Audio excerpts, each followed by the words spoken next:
عمر الفوتي جاء سر طريقتي إلى جدنا Cheikh Samba Sarr. Les grands savants disent que les lieux doivent leur considération et leur prestige à ceux qui y sont nés ou ceux qui y résident parmi les notables et les bienfaiteurs. Seuls les hommes font connaître les contrées, sinon point de privilège d'une terre par rapport à une autre. Nous nous permettrons d'apporter un commentaire à ces paroles rapportées par l'éminent Seydi Mohammed al-Arabi ibn Sa'ih, en y rajoutant que le Seigneur gratifie certains serviteurs agréés de ces terres anoblies dans la prééternité, siège privilégié de la communication entre les cieux et la terre. Telle est la relation entre Cheikh Makhtar Gadiaga et Dinguiraye, village localisé dans l'actuelle région de Diourbel au Sénégal. Cette place sacrée fut le point de chute de ce saint homme après une vie de pérégrination entièrement dévouée à Dieu. Dinguiraye dëkk bu mag la mu ngi nekk ci peggu Kajoor mu ngi bokk ci département Bambey ci biir région bu Diourbel. Dinguiraye nag nit yàlla bu mag mu ngi ko sanc mu ngi koy wax sama maam mu nekk El Hadji Makhtar Gadiaga en 1920 mu ngi ko sanc en 1920 boobu nag baat bi ñu ngi ko tiré ci langue pulaar te mooy tekki une place sacrée et pure maanaam bërëbu ñaan bu nangu waaye bërëb bu sell. Et dans un sens un peu plus profond mooy bërëb bi ñay di daje waaw te nag ku nekk xam na ci xayawaanaati ci dans le monde animal ci rab yi animal bi ci ëpp kàttan mooy ñay. ñay ci baatin mooy symboliser xutb ndax dooley ñay ci rabu àll yi mooy tolloog dooley xutb ci nitu yàlla yi. tudd Dinguiraye nag war see wax forcément di nga def référence à Cheikh El Hadj Omar Foutiyou Tall ndax ñeenti Dinguiraye yam yëpp am nañ une relation mystique ak ki nga xamante ne mooy Cheikh El Hadj Omar Foutiyou Tall. Dinguiraye est un nom poulard désignant une place sacrée. Plusieurs villes portent ce nom en référence au Dinguiraye d'El Hadj Omar, situé au Mali. Il est rapporté qu'une partie de ses troupes, avec Thierno Alpha Baylo, s'était avancée assez loin dans la forêt à la recherche d'un campement. La signature mystique de l'endroit et la forte présence des djinns leur indiqueront qu'ils étaient arrivés dans un endroit hors du commun. El Hadj Omar leur donna alors l'autorisation d'installer une mosquée en ces lieux et le village qui s'en suivait. Makhtar Gadiaga bii nag sanc dëkk bii di Dinguiraye doom la ci Maam Cheikh Sakoki. Maam Cheikh Sakoki nekkoon taalibe ci El Hadji Omar Foutiyou Tall. Cheikh Makhtar est né à Ndop. Il est fils et disciple de Cheikh Sakoki Gadiaga, un des dépositaires du legs d'El Hadj Omar Tall en Sénégambie. C'est pourquoi, dans un poème de son petit-fils, Seydi Ahmed Diakhaté, il nous dit ومن عمر الفوتي جاء سر طريقتنا إلى جدنا Cheikh Samba Sakoki Kunyati. En d'autres termes, par Cheikh Omar Foutiyou s'est manifesté le secret de la Tijaniya, arrivant jusqu'à notre grand-père, Cheikh Samba, que l'on surnomme Sakoki. Maam Cheikh Sakoki nag bokk na ci personnalité yi nga xamante ci ni tubaab bi daf leen a bàyyi woon xel ndax njort bi tubaab bi am mooy képp ku yore ndono Maam Omar Foutiyou Tall dag leen ni xeex. loolu nag Maam Cheikh Sakoki dafay wax lu am solo nee na lenn de wóor na ko mooy moom ak Seydi Hadji Malick kenn du leen yóbbu. lan moo tax ndax képp ku amee garanti Cheikh Seydi Ahmed Tidiane tubaab bi du mën ci yow dara. Son action s'inscrit dans le sillage du khalife Maba Diakhou Ba, sans le recours aux armes toutefois, avec comme but commun d'asseoir les fondements d'un immense empire sénégambien, unifié grâce à l'islam, ce qui lui vaudra d'être convoqué à 3 reprises par l'administration coloniale, très soucieuse des initiatives des marabouts tidjanes à l'époque. On attribue à Cheikh Sakoki la conversion de plusieurs rois sénégalais. maam Cheikh Sakko Gadiaga ba mu demee Siin ka nga xamante ne mooy buur Siin ma nga tuddoon Bar Siin Njaay Ama Njow Bar Siin la jëkk a tuubal wat ko bi buur bi wata ba pare dafa daal di jóg siggi daal ne ana buur jooyin ma tenek mu ne ko maa ngi nii mu ne ko ñëwal watu buur jooyin ma tegen ñëw sukk mu ne ana buur Pataar Amari Yaande mu ne ko maa ngi nii mu ne ko ñëwal watu mu ne ana buur Sadike am Abdalaay maa ngi nii mu ne ko ñëwal watu mu ñëw sukk mu ne ana buur Badat Biram Timaak mu ne ko maa ngi nii mu ne ko ñëwal watu mu ñëw watu mu ne ana buur Poxom Bal wal jooje Njaay Ndeela mu ne ko maa ngi nii mu ne ko ñëwal watu mu ñëw sukk watu mu ne ana jaraaf Mbañ Njoogu mu ne ko maa ngi nii mu ne ko ñëwal watu kilifa yooyu yëpp keroog la ñu watu kere la leen maam Cheikh Sakko Gadiaga jox dugal ci diine ji kere la leen jox tariixa bi. maam Maktar nag dund na lu yàgg ak waajuram bu góor ginnaaw ba waajur boobu génnee àdduna nag te la dem dëkki ci dëkkuwaay bu ñuy wax Makala di dëkkuwaayu borom xam-xam bu mag bu ñuy wax maam Xaadima Jaxate Kala maam Xaadima Jaxate Kala moomu moo ko may jarbaatam soxna bu ñuy woowee maam Penda Bouya Dieng. Durant les 40 années où Mam Maktar fut au service de son cheikh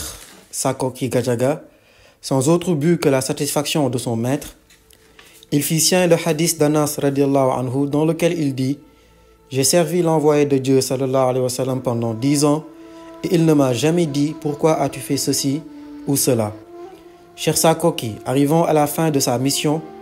délégua à Seydi El Hadji Malick de prendre soin de son frère Mam Maktar.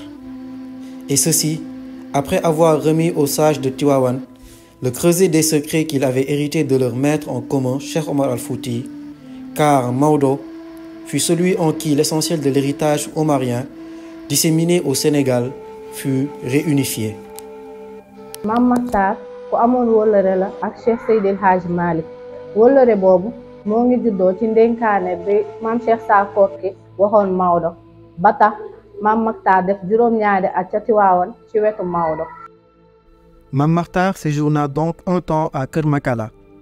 Les habitants de cette localité, craignant une installation définitive du mystique chez eux, du fait de son influence grandissante, l'invitèrent à s'établir ailleurs. Et c'est de pérégrination en pérégrination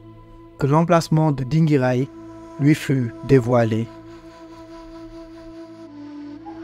ginnaaw génn àddina Maam Xaadima Jaxate Kala ci la Mam Maktar Gadiaga jugee Kër Makala ci ay jamono yu difficile daal di ñëw fii si Dinguiraye nag sanc ko. bi mu ñëwee si suuf si la jotee révélation si place bii mu sanc révélation boobu nag mu ngi ko jotee ci Hadj Omar Foutiyou mi nga xam ni moo ko tegtal tur wii di Dinguiraye moo tax nag loolu daf ñuy delloo si Yonent bi sallallahu alayhi wa sallam waxoon waa Madina xallu naaxata fa innaha ma'muura. wax ci Mam Maktar mooy wax ci doomam bi ko doon muy Mam Tidiane Gadiaga Mam Tidiane Gadiaga nag ñoo ngi ko tuddee El Hadji Omar waaye cofeel bi mu am ci Cheikh Tidiane Chérif cofeel boobu moo law ba yaayam di ko woowee sama Tidiane bi sama Tidiane. Toujours dans le poème de notre maître, poursuivant dans l'éloge de son grand-père, il nous dit Samiyu Omar al-Foutiyou bi ismika lakin asdaqu hubbika bi Tijani da'aka. Votre père vous a donné le nom de Omar Foutiyou Tall, mais par votre amour sincère envers Cheikh Ahmed Tidiane, tout le monde vous appelle Mam Tidiane. C'est pourquoi, si la sincérité est la beauté d'un disciple, l'amour est l'énergie qui alimente cette sincérité. Mam Tidiane Gadiaga moo ngi gane ci àddina diggante 1902 1903 fële ca Kër Makala ci weeru koor yaayam mu ngi tudd soxna Penda Bouya Dieng doonoon jarbaat ci Xaadima Jaxate Kala. Mam Tidiane Gadiaga ñetti personnalité ñoo amee woon njàngum Xuraanam góor gi Ablaye Dieng ci la bokkoon góor gi Mor Fati Mbay ak góor gi Sirelo ca Makala waaye ci cadre yaatal njàngam ak xóotal njàngam ci la demee ci nijaayam bi Sëriñ Hadi Touré radiyallahu taala anhu sha'ir bi mu nekkoon fa ci daara jak ak ay co-promotionnaire te ñi ci gën a ràññee ñu mën cee tudd maam Abdul Aziz Dabakh radiyallahu taala anhu mën cee tudd it Chérif Boubacar Aydara ca Mbangeer waaye it ñu mën cee tudd Chérif Sidi Lamine Kunta ca Ndiassane. Maam Tidiane doon na ci baayam li baayam doon noon ci baayam moo tax suñu sang bi Seydi Ahmed Jaxate ibnu Bachir mu ngi wax bi muy way maamam mu ngi ñuy wax ni waarisu abika bi ma warasa waalidahu wa dumta xaafizan fil xisni turaasahu. Maam Tidiane nag yeggali liggéey bi fi Maam Maxtaar bàyyi woon daal di tabax jumaay Dingiraay ci taxawaayu benn taalibe Serigne Hadi Touré di wëllëreem ñu koy wax góor gi Aline Camara. ñu inauguré nag jumaa jooju di jumaa Dingiraay le 31 juillet en 1992 ci teewaayu Maulana Cheikh Abdoul Aziz Sy Al Amin. Ces trois personnalités, à savoir Mam Cheikh, Mam Makhtar et Mam Tidiane, avaient la capacité d'éduquer spirituellement les disciples et d'assurer leur élévation spirituelle. Dans Bouryatul Moustafid, Sidi Arabi Ibn Saïh rapporte que le Cheikh at-Tarbiya doit remplir 3 conditions. Maîtriser d'abord la science des comportements et des relations al-ilm al-mu'amalat, doit être doté d'une grande clairvoyance et d'une expérience avérée. Le Cheikh at-Tarqiya doit remplir à son tour 3 conditions aussi. Être doté d'une grande clairvoyance, d'une lumière parfaite et d'une haute aspiration spirituelle. Toutes ces qualités se retrouvaient en Mam Cheikh, Mam Makhtar et Mam Tidiane Gadiaga.